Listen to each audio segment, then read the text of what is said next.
আগামী 29 এপ্রিল কৃষ্ণনগর উত্তর বিধানসভা কেন্দ্রে ভোট গ্রহণকে সামনে রেখে নির্বাচনী প্রচার এখন চূড়ান্ত পর্যায়ে। হাতে আর মাত্র কয়েকদিন সময় থাকায় প্রচারের গতি বাড়িয়েছেন রাজনৈতিক দলগুলির প্রার্থীরা। এই আবহে শুক্রবার সকালে কৃষ্ণনগর পৌরসভার 5 নম্বর ওয়ার্ডে নিবিড় জনসংযোগ কর্মসূচি চালান তৃণমূল কংগ্রেসের প্রার্থী সোমনাথ দত্ত। বাড়ি বাড়ি গিয়ে তিনি সরাসরি ভোটারদের সঙ্গে কথা বলেন, তাদের মতামত শোনেন এবং আশীর্বাদ কামনা করেন। পাশাপাশি রাজ্য সরকারের বিভিন্ন উন্নয়নমূলক প্রকল্প ও পরিষেবার বিষয়েও তুলে ধরেন তিনি। এদিনের প্রচারে সোমনাথ দত্তর সঙ্গে ছিলেন তৃণমূল নেতা সোমাল্য ঘোষ ও কুণাল চৌধুরী। তাদের উপস্থিতিতে গোটা এলাকায় নির্বাচনী তৎপরতা চোখে পড়ার মতো ছিল। স্থানীয় স্তরে সংগঠনের কর্মীরাও সক্রিয়ভাবে এই কর্মসূচিতে অংশ নেন।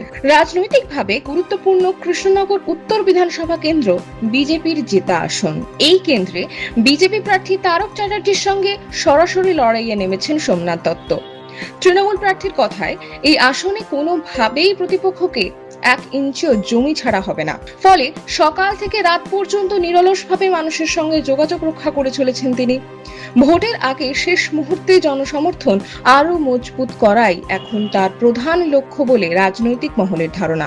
নদিয়ার কৃষ্ণনগর থেকে অর্ণব মজুমদারের রিপোর্ট, স্টিং নিউজ। আমি সকাল থেকে 5 নম্বর ওয়ার্ডের বিভিন্ন বুথে বুথে বাড়ি বাড়ি আমরা যাচ্ছি। 5 নম্বর ওয়ার্ডের যারা কর্মী সমর্থক আমাদের রয়েছেন, দায়িত্বশীল নেতৃত্ব রয়েছেন, কাউন্সিলররা রয়েছেন, ওয়ার্ড সভাপতি রয়েছেন, সকলে মিলে আমরা একসাথে মানুষের কাছে যাচ্ছি। মানুষ আমাদেরকে আশীর্বাদ করছেন, সমর্থন করছেন।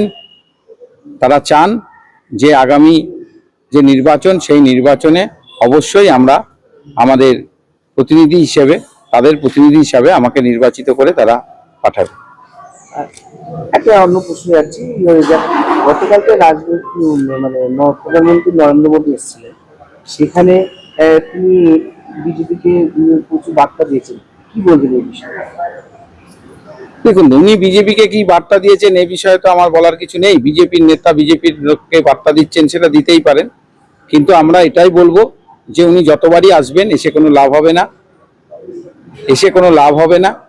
কারণ গত লোকসভা নির্বাচনেও নরেন্দ্র মোদী এই লোকসভা কেন্দ্রে 3 বার সভা করেছিলেন, কিন্তু তবু এই লোকসভা কেন্দ্রে উনি জিততে পারেননি বা বিজেপি জেতেনি। তৃণমূল কংগ্রেসের প্রতি মানুষ আশা, ভরসা, বিশ্বাস রেখেছিলেন।